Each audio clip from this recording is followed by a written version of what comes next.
Kotan must go. Honorable Speaker, we have the rules of the House. Honorable member, this is not a perfect way. On what rule are you right now? On what rule? He must go.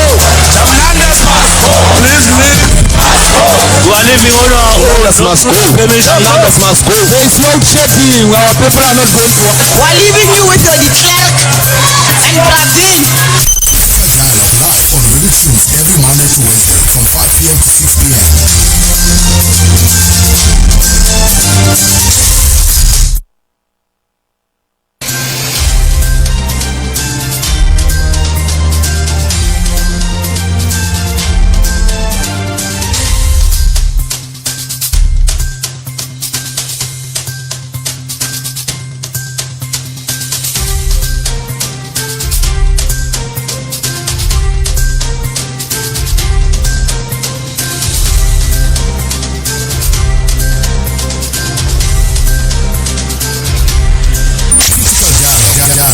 On Ready Tunes. I shall now call upon the President to address the joint sitting. Andy Mudise, Chairperson of the National Council. Point of order, Speaker. What's the point of order? Can the President please sit down? We're going to help you run this parliament. Sit down, President. Well, the point of order, Speaker, is that We want you to Pravin Kotan, not here. Pravin Kotan must go. Pravin Kotan must go. Honorable Speaker, we have the rules of the House. Honorable member, this is not a perfect way. On what rule are you right now? On what rule? He must go. Hernandez must go. Please leave. We are leaving Hernandez must go. Hernandez must go. There is no checking. Our people are not going to. We are leaving you with the clerk and Brazil. Live on Ready Tunes every Monday to Wednesday from 5 p.m. to 6 p.m.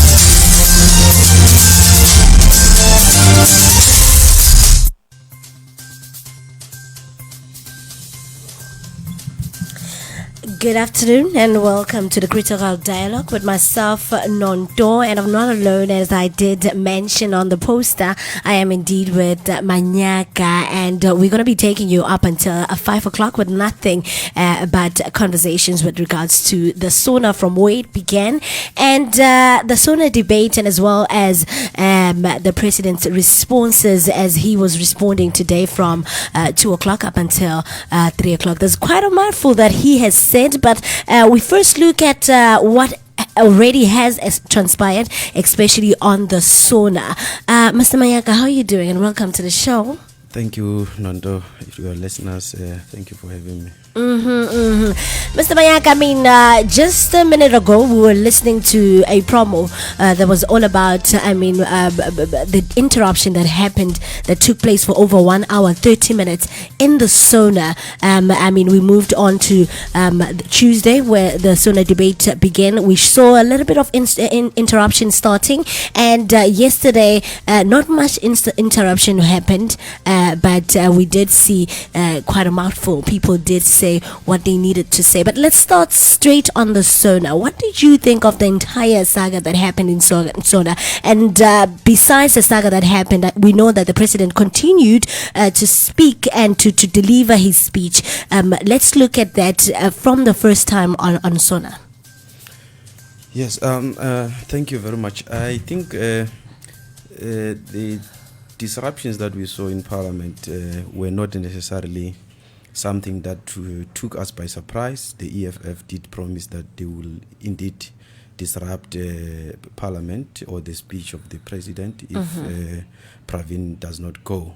But what struck me and took me by surprise is when they took on de Klerk, and for right reasons, because he said in a video that apartheid was not a crime against humanity, and I think he's been disingenuous. He knows very well that it is crime against humanity.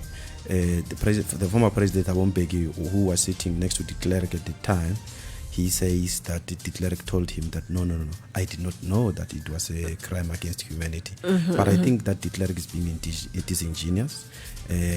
Even for him, he has apologized, and then he took Desmond Tutu and many others, the pressure from the society in general, for him to retract his apology. But I'm not interested in his apology, for instance, because I know that people who do not take responsibility for the things that they say and are apologizing timelessly, their attitude, I mean, he might have apologized, but I don't think that his attitude has changed completely towards black people and apartheid. And when it comes to the issue of Gortan, it was not a surprise for me, because they've already promised us that they will indeed disrupt parliament.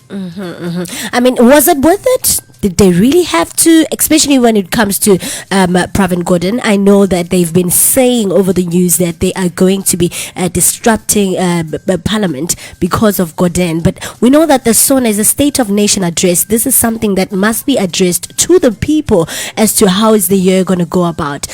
Do we have to bring such issues into the SONA?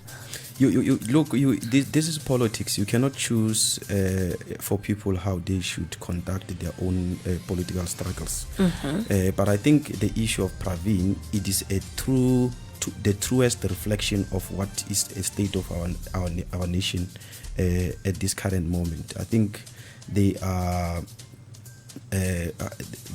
disappointed, like everyone in the country, with this consistent load shedding that are happening in the country, and people feel aggrieved for right reasons. And I think if they think that they can can raise those issues in full view of everyone in South Africa, I don't think that there is anything wrong with that. But I think they must allow. Remember, Parliament, we have got a trias politica principles which clearly divide what are the functions of all the branches of government.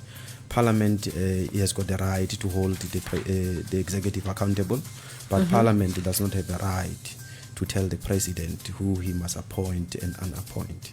I think it's time that we just move straight to the debate, because I mean, we've heard the president at the SONA. He did mention a lot of things, and also I mean, a lot of people had an argument of him just passing on the gender-based violence issue and not digging deep into it, as it was the matter that we were facing, especially in 2019. And moving to the first day of the debate, which took place on Tuesday, right?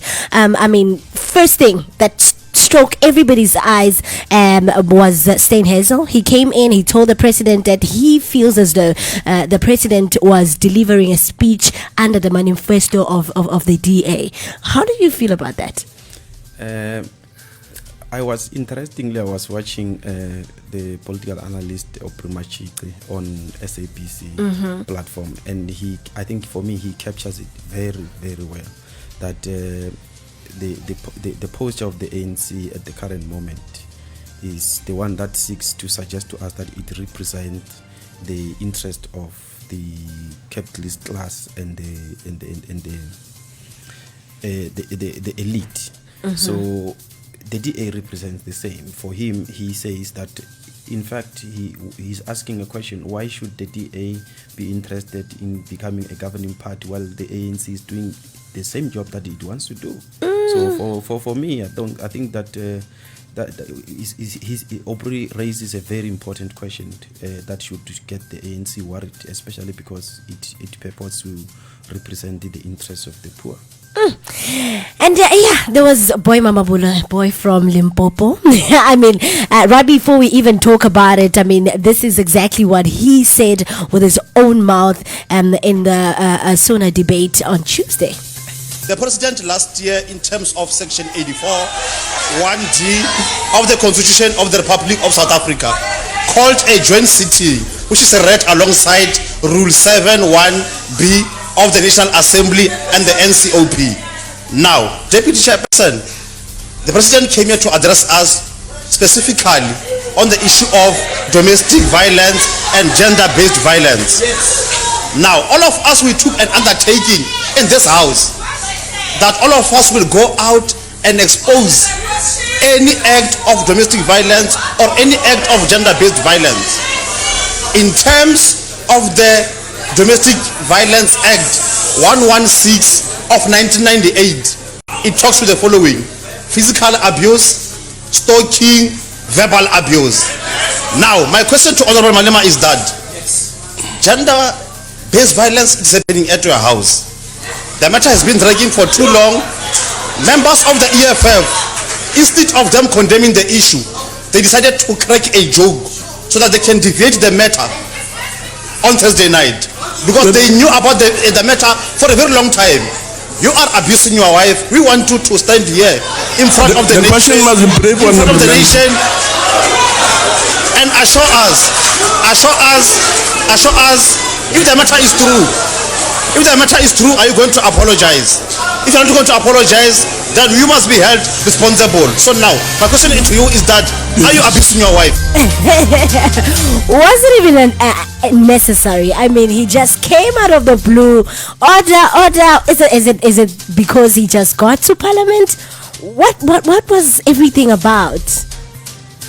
Look, I think it is important to start from maybe how he might have came to Parliament. I think for a very long time, especially during the former President Zuma's years in Parliament and as president, the EFF has always projected itself to be pursuing a superior logic kind of in debates. So the ANC, to a certain extent, felt outshined by what the EFF was doing. Many people felt disgusted by the behavior of the EFF. They felt that it was so disruptive. So they wanted some people who can match them with the same energy, youthful energy of doing all those things. And then we have people like Honorable Boy Mamawolo, who, of course, he grew up with Julius Malema, and everyone else thought that this is the right person to somehow deal with Julius. But I think that it is important that we understand that, and I think I've heard the president talking about this, to say gender-based violence is not something that we can use as a political tool. And Boy Mamawolo highlights very correctly that the president last year had called a joint sitting specifically to address Parliament on the issue of gender-based violence. So if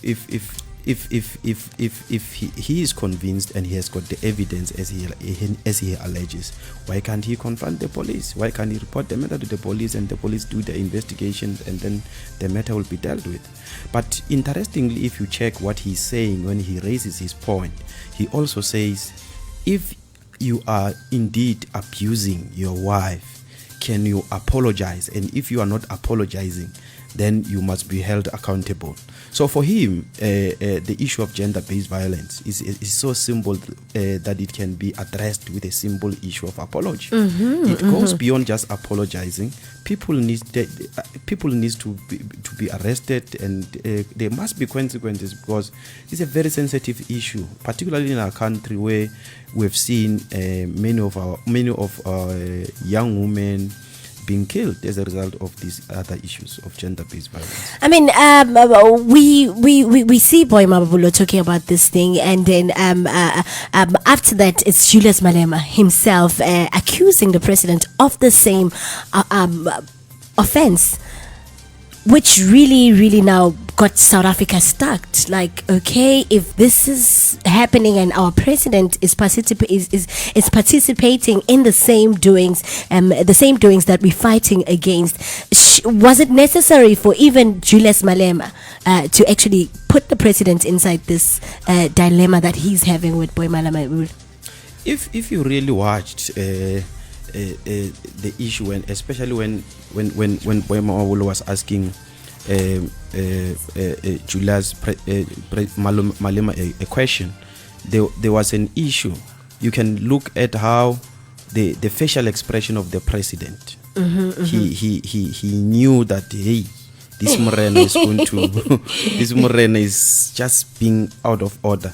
You can see how the president did in his body language. He did not even welcome that kind of questions from Boy Mamawolo, especially with his expression.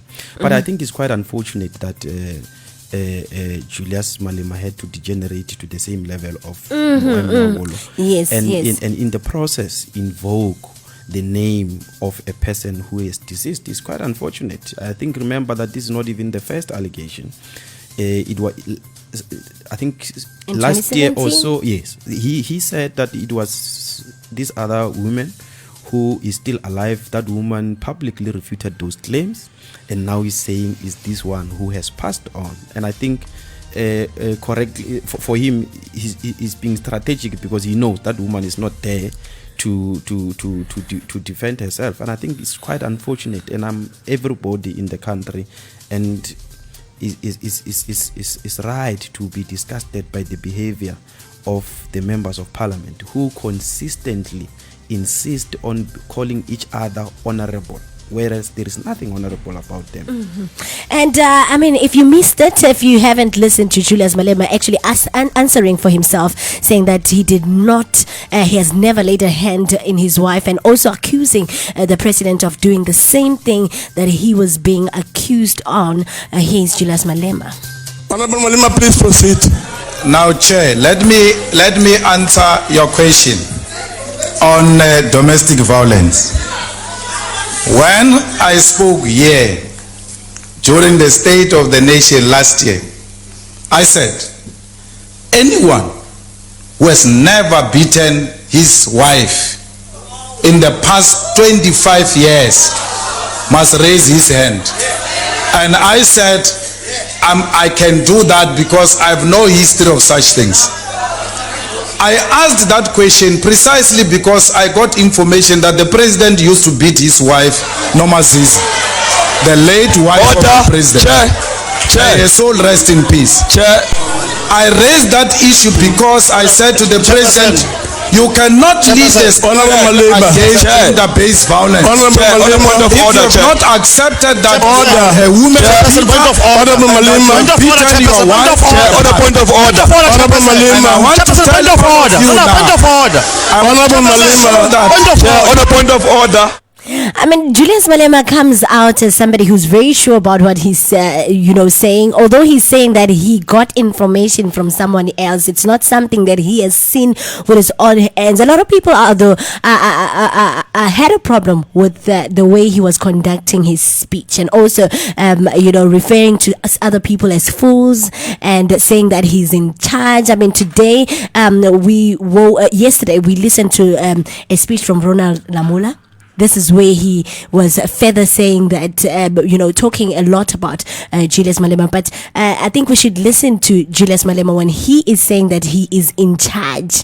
And maybe he does feel in charge with the way that he behaves. I don't know. I don't understand. But I do want to know and understand, why does he have to go so far to degrade the same president of the country that he lives in? What does he say when he gets out of the country if he degrades the same person that he's under? I'm reading my speech. No one is going to tell me what to do at what time.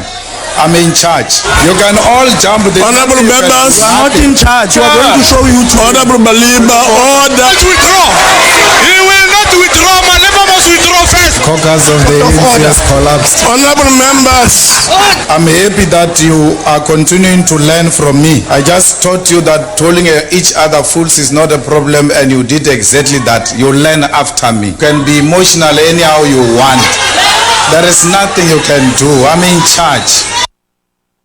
To stream us live, download our mobile app on Google Play Store and on Apple App Store. This station is now the ultimate power in the universe. I think now we're moving straight to the second day of the debate, which we heard a lot of people talking, including the chief whip of the EFF, Mr. Floyd Shivambu, and also Mr. Ronald Lamola. I think we should first listen to the speech and get to, in case there's somebody who's listening from home who didn't know the speech, this is what Ronald Lamola had to say before we get to engage about it. Honorable members, yesterday we witnessed firsthand what Honorable Mthembu correctly describes as misguided delusion of grandeur. Honorable Mhlaule extend this further by defining the tendency as fascist. What we saw, what the EFF members and ultimately voters are subjected to. Honorable Malema stood here and held a spectacular monologue with full view of South Africans. In his monologue, he seems to think that he's in charge, and that the world revolves around him. This is just a figment of his imagination, of his militarized world. You cannot be in charge in a democracy. The people are in charge. The image of him issuing commands to his members, especially his deputy president, captures the individualism, the reframe, sit down DP. I have it under control. Best attest to the fact that a political disease of malgomenomia does not care about the color of a suit or overall you are wearing. It is clear that in the corridors of the EFF, it is Malima's way or the highway. For evidence on this, we can simply look at Honorable Raula, Mpho Ramakatsa, and Lemgitama, Litchfield Shabalala, at least the latest, Advocate Dalimpofu, Godrich Gadi, Sengu Mkalipi, Honorable Lee Matthews. I don't want to predict who might be the next, but all signs are there. Can you predict who's the next? No, I can't. I mean, yeah, here's Ronald Rambula rendering his speech. He said nothing about what the president has spoken about. He didn't comment on the SONA itself, but he shifted his whole focus into Julius Malema. What do you have to say about that? No, I think he did mention some of the things in regard to SONA, but I think he wanted to also address Julius, and I think if body language, if you are able to read the body language, you could see Julius' body language that he felt that. Yeah, he felt that. If yeah. you check his body language and you check his body language I think it was last year when the Deputy Minister Mondli Ngungubele was also echoing the same things that Ronald is talking about yesterday. So you could see him. And I think Ronald is correct to say, look, you don't have to stop other people and say, no, I'm in charge. They are there, you are as a team. If Floyd has got a different view to want to raise, give him space to do so. Even when Ngungubele was raising issues that last time, Floyd actually wanted to stand up. And then Julius Malema told him to sit down. So it shows that as they correctly characterize this issue to say, in the EFF, there isn't that much of a freedom for people to speak. But also even in the other parties, I think members of parliament, I think we are told that people, after the chaos in parliament, people on social media, they were largely blaming the younger members of parliament that belongs to the ANC to say, why didn't you guys respond? People were saying, but these comrades were told to keep quiet, because there were a list of people who were supposed to speak and all those kind of things. I think people must allow others to speak. You must not control. You are a member of parliament, you have been elected, you are there, but you cannot speak on the instruction of others. If there is an issue that you want to raise it. That is why most of these young people, every time they raise, they just say, author, this is not Mr., this is not Mama. You must call them with their own names. No, that is not a contribution that we need from members of parliament. Members of parliament must raise substantive issues on the table. There's something that he said. I mean, now you're speaking about the same thing, I think, that Lamula was saying when he said it is clear that in the corridors of the EFF, it is Malema's way or the highway. Do you think it's some sort of a account? Do you think it's a democratic party as EFF is? Look, the EFF, when it was established, it was established as a economic freedom emancipation movement, but gradually you can see that it comes across as a one-man show. In fact, I'm imagining a situation where Julius had to step down as president. Will there be EFF? And to be fair on the EFF, it has got young, brilliant minds. You need to allow them to unleash their potential. Do not censor them. I mean, the whole deputy president of an organization being commanded to sit down when he wants to raise an issue. He doesn't even know what he wanted to raise, but he say, hey, sit down. And he sits.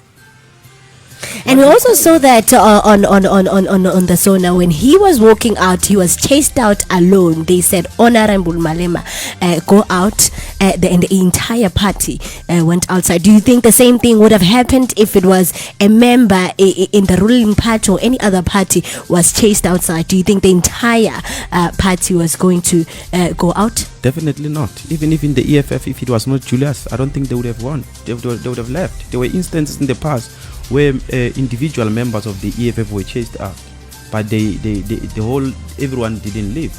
But it's only when Julius is being asked to go out that people are now beginning to say we follow. That's why they were saying follow your commander, follow your what. And this year we saw them. We saw they did have a platform for them to go elect the people that they want on board, right? But we keep on seeing the same people on board. Is there any future in us seeing another top 6 in the EFF? I cannot predict the future. The future is indeterminate. You cannot tell what is going to happen in future. But I think I don't think that even the people who contested there, I don't think that they contested knowing that they are gonna win. I think they were just taking their chances. I think I think for me there was a plan to seek to show that in the EFF indeed there is democracy. But I don't think as long as Julius and Floyd are still there, I don't see anybody removing them unless they themselves say we want to step aside. Now you are mentioning Julius Malema, you're also mentioning Floyd, but there is this young intelligent man, Ndlozi, the lover of all the girls out there, and he keeps on exposing the minds of the old people. He keeps on exposing, all the mistakes that the other parties are having to make. I mean, just if not yesterday, the day before yesterday, as part of the Sona debate, he was correcting Mr. Jackson Mthembu about disappoint and saying there's no disappoint. It means a totally different thing. There's Anna point. I think we should listen to that one and just get deep into it. Instead of the EFF engaging in a battle of ideas, we were subjected to spurious points of order, childish antics, and unruly behavior. Mr. President, you are the one and only commander-in-chief in this country. It is you, in terms of our constitution, who decides when to appoint or disappoint ministers in your cabinet and instruct the head of state. It's not disappoint, it's unappoint. Disappoint means something different. It's this thing of reading true love as opposed to political literature. Please sit down, Not disappoint. That means Honorable Ndlozi, please. Comrade Naledi Pando, please intervene. Yes. And when we're listening to that clip, I mean, we understand. I mean, Jackson Mthembu was coming out with a valid point. I mean, he was reprimanding the AFF of disrupting the entire Sona. Well, English is not his mother tongue. Yes! How well we communicate should never be determined by how well we say things, but by how well we are understood. So I think Honorable Dr. Ndlozi is a very brilliant man. Mm-hmm. And I think oftentimes he's full of jokes in Parliament. He always throws jokes, and I think it is the strategy that he uses, because those jokes of his somehow frustrate those members. You can see how Honorable Boimamabolo was paralyzed with the perfect wedding comment. Yesterday there was a member of the DA who was also responding to the Sona, and Jordan Ndlozi had to call a point of order and mimic the way I remember so he was saying are we on auction? We are not on auction. Sometimes he's full of auctions. He's full of jokes, but I think when it's time for him to be serious, he raised issues very sharply. Mm-hmm. I mean, we know that the EFF is one of the parties, it's the main party that introduced a lot of young people into the political space. I mean, a lot of us did not even know about politics before the EFF came in a lot of people did not even know that they even have a say into politics before the EFF. It came out, and it really did introduce a lot of people to the political space. I mean, I don't know, round offer around EFF and the SONA going forward, what do you think should be happening, or what do you think, or how can you think they can best handle the situation in SONA, because we know that they are an ambassador of a lot of young people? Look, there are young people also in the EFF. There are a lot of young people in the EFF who have been taken from the generation of Ismasfall and what have you. You've got the Buyane Bambo, you've got your Chiras there, but they need to be unleashed. They need to be unleashed. Let them be given the freedom to debate and engage on issues. What is the point of appointing young people into parliament and only to seek permission for them to speak? It makes no sense. Later on, we are going to be joined by Colin Sidiba, who's a member of EFF, especially a leader in Mpumalanga, who's going to be telling us just a little bit more about their party and about the whole SONA and his own point of view. I mean, yesterday, Mr. Foyd Sibambo spoke about the whole parliament moving into Johannesburg, which I personally, if I were to say, I don't think it's such a bad idea. Everyone agrees it's not a bad idea. It's not a new issue, but you must take into consideration the cost implications of moving the whole parliament into Gauteng. But of course, one can argue to say, but if you talk about cost implications, you mean that we must leave it there? No, I'm not saying that. But I'm saying, is it feasible to move it now? If it is feasible. Others were saying that, for instance, Floyd was raising an argument to say they spend a lot of money traveling between Cape Town and Pretoria. So if it is centered in one place, I think it will be good. But I think when Lamula responded, he did mention that this is not a new issue. They've already resolved on it. Yes. Floyd was just surprised when the speaker, when the speaker told them in their caucus, chief whips caucuses, that it will take about 10 years to move parliament there.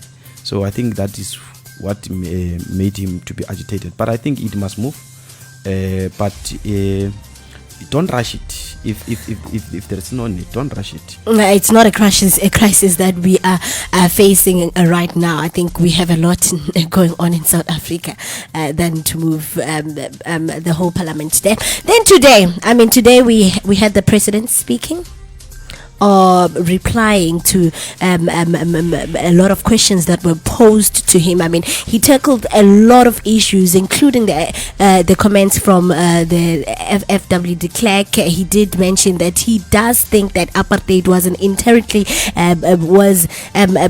was a crime against humanity, and it was a crime against the oppressed people of South Africa, even before it was even declared by the United Nations. He spoke about a lot of other things, including schools that he's planning to build. He spoke about the same thing that he did speak about on his actual SONA.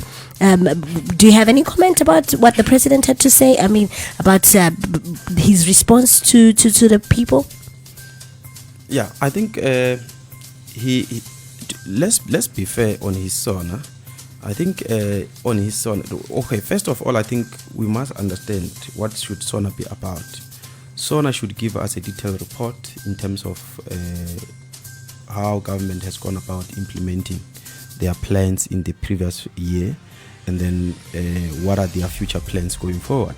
So I think he did touch on some of these issues, and I think it must also, the State of the Nation address must also reflect the real state of the nation. And I think the president also spoke about some of these issues. He spoke about the fact that we still confront great challenges in the country.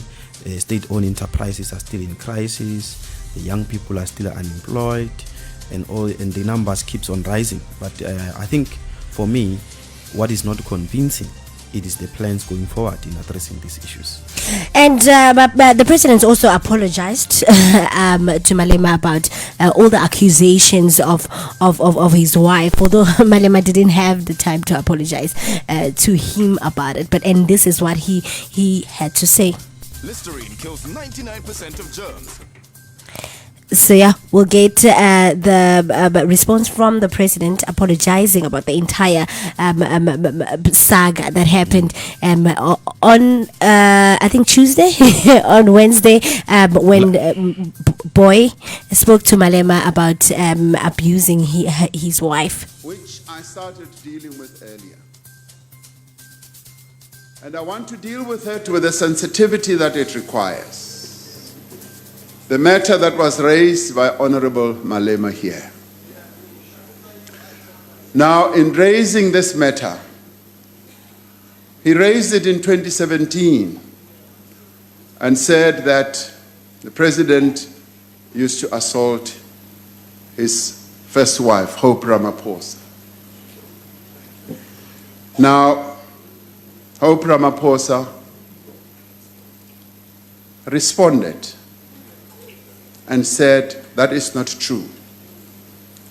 Honorable Malema here stood and made an allegation. But before that, an allegation was made against him by a member of the African National Congress. And Honorable Malema, as the allegation was made against you, I felt for Mandwa, your wife. Because it was uncalled for, I must say.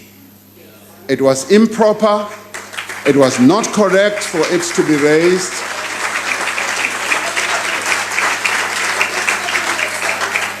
And if I can offer an apology to you about this, I would like to, because it was uncalled for. And Mandwa responded. You have raised the issue of my late former wife, Nomazizi. She is not here to respond for herself. And as I read in the piece that I dealt with earlier about this text that I got, this young lady evoked a sense that should really mean something to us, that we should not resort to using issues such as these, as it was used also against you, to politicize and to trivialize an important issue that affects so many women in our country. All of us need to engage in this struggle against gender-based violence.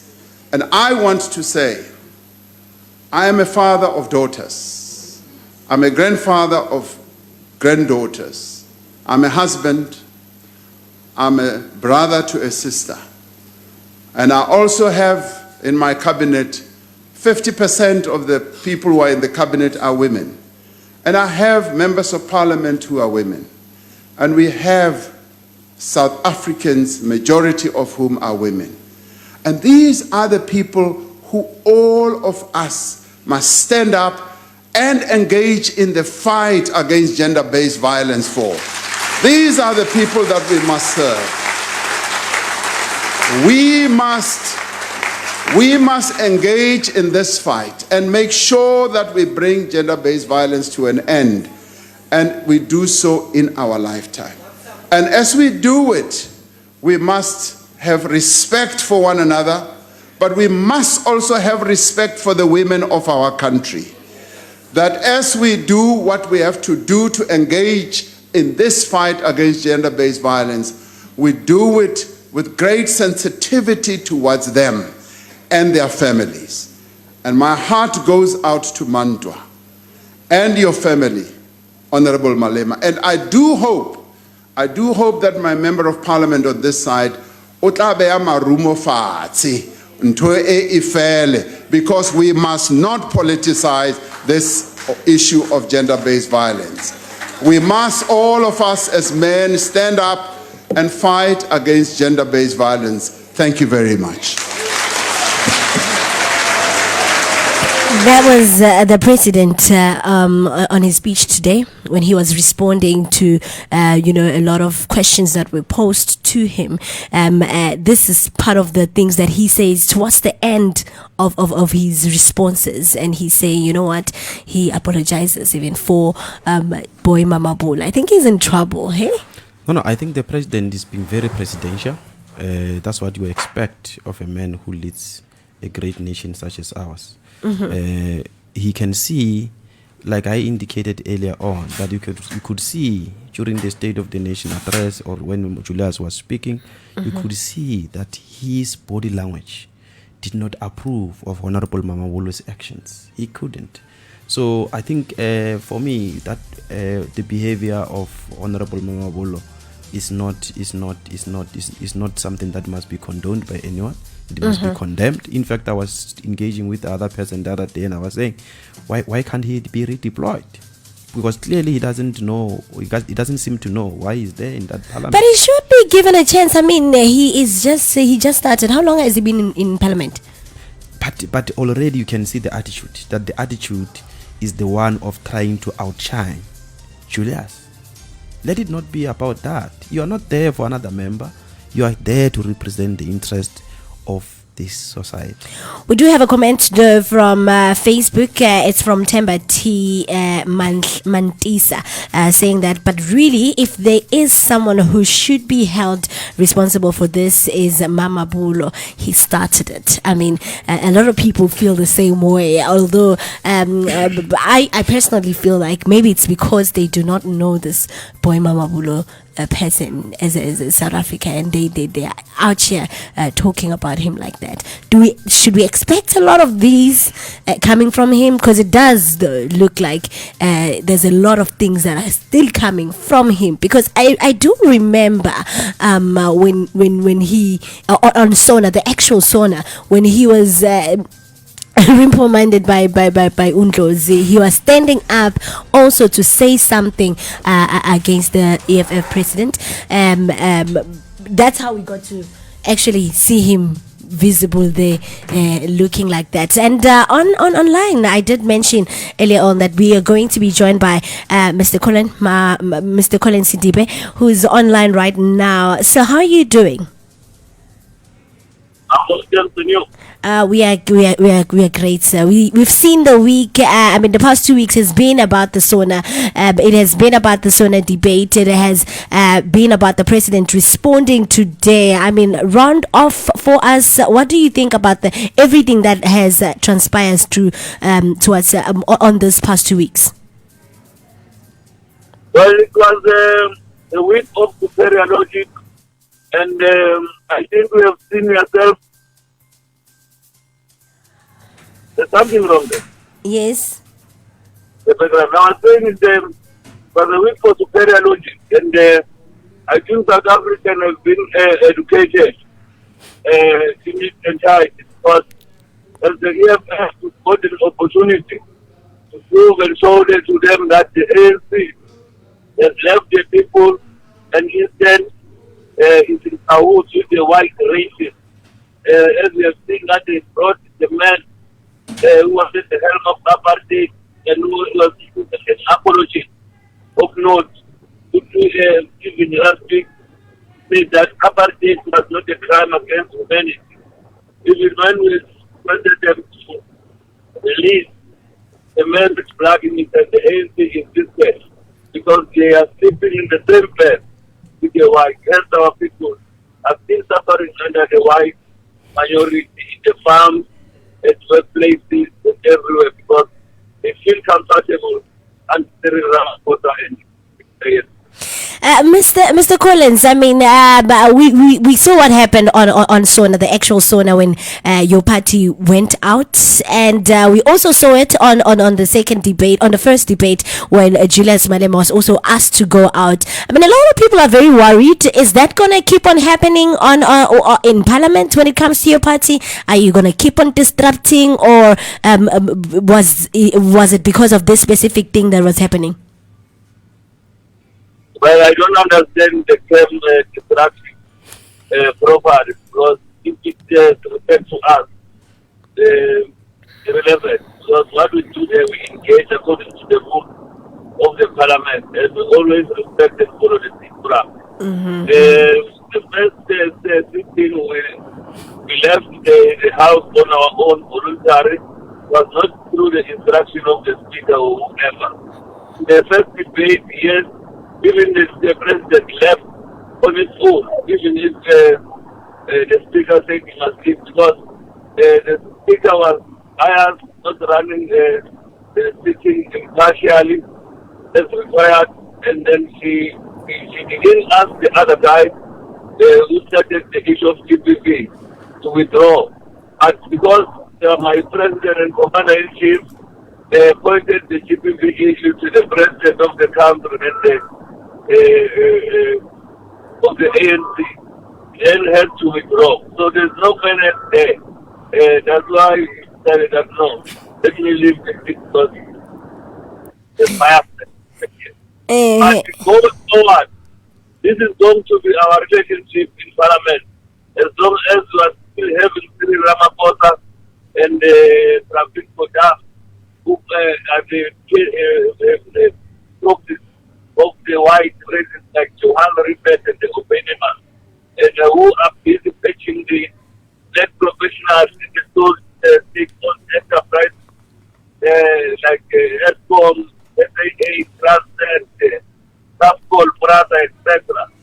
We are not going to relent because we can't allow our state-owned enterprises to be killed or to be privatized by some individual whose aim is to make money through our own government entities, which can serve the people better if we have competent and well-skilled and educated people as CEOs.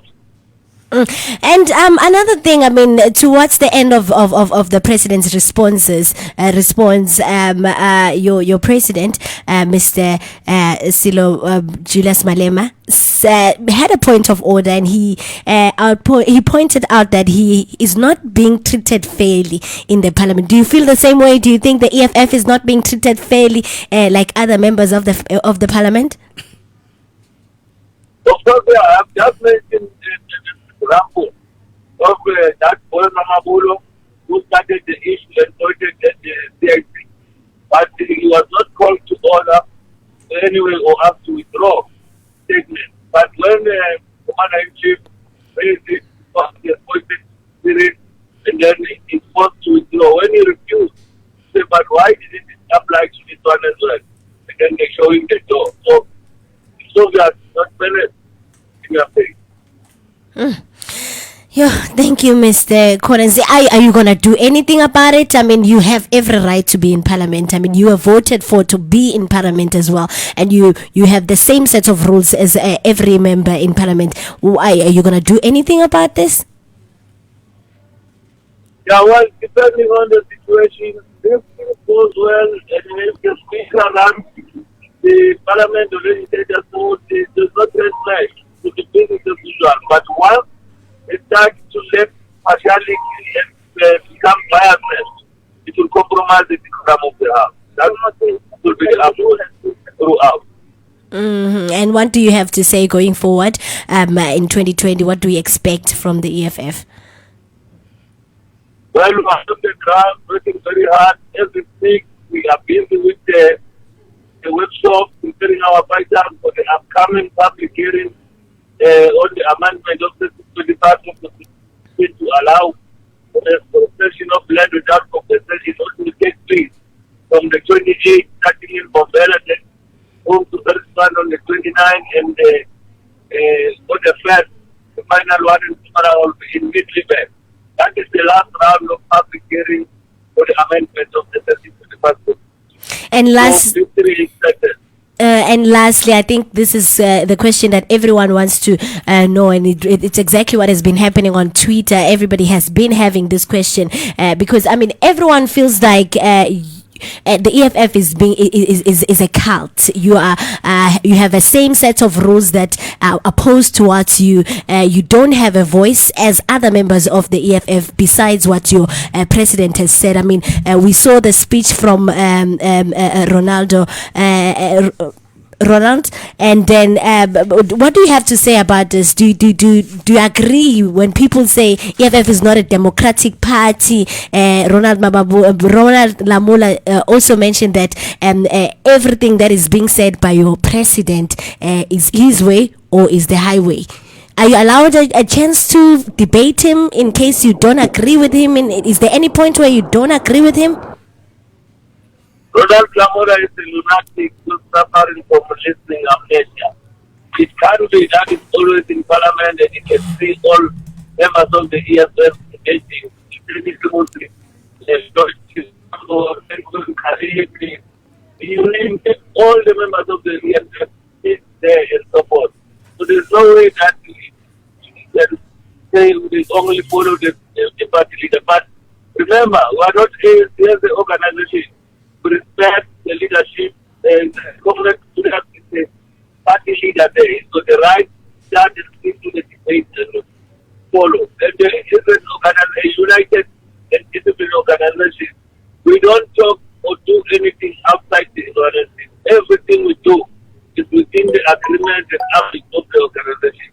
So it is just a lost somebody, a young man who's praising up because he's just excited about being appointed to the Minister of Justice. Look, he has never said anything about justice, and the department is got a lot of challenges here in South Africa. But it's close to Kibayeko and it's pretty useless things that are not of national importance. That's what for you. Thank you so much, Mr. Collins. Have yourself a great day. We're looking forward to hearing more from you. Thank you very much. Thank you for having us into the sofa on Tuesday. Okay. It is exactly 6 minutes right before 5 o'clock. Still on the critical dialogue with myself, Nondo, and my guest, Mr. Manyaka. You heard it yourself, Mr. Manyaka. Do you have anything to say? Look, I think he's quite right that if the EFF, if you ask him about what are they going to do, are they going to continue disrupting? According to them, what is happening in Parliament does not constitute disruptions, because I think the House is being let down by the presiding officers. They need to be firm, apply the rules consistently without any sense of favoritism. They must not consider the party line when they treat individual members of Parliament. Because there is this tendency, for instance, in Parliament of treating, for example,